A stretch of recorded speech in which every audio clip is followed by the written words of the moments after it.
மொழே மாப்பிள்ளையை கூப்பிட்டு சாப்பாடு எடுத்து கொடுமலே. அம்மா போய் 10 நிமிஷம் தூங்கி எழுந்திருக்கேன். சரிம்மா. எங்க சாப்பிட வாங்க, எங்க சாப்பிட வாங்க.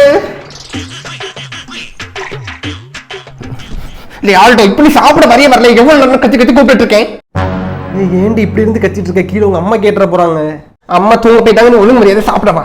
சரி சரி வாரேன், போ போ. இங்க இரு மாடு.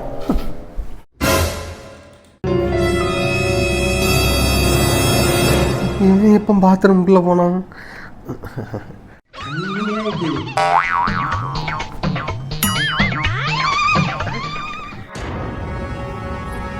ஏங்க உங்களுக்கு ஊறுகாய் வைக்கவா? வச்சு தொலை. ரிஷப்மா உனக்கு ஊறுகாய் வைக்கவாம்மா?